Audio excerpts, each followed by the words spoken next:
Flutter has a lot of widgets to help with explicit animations, ones that you, the developer, code up.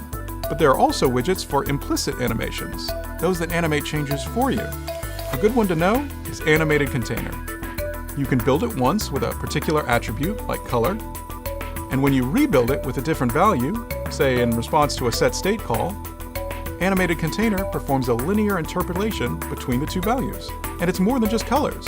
You can animate borders, border radii, background images, shadows, gradients, shapes, padding, width, height, alignment transforms, and more.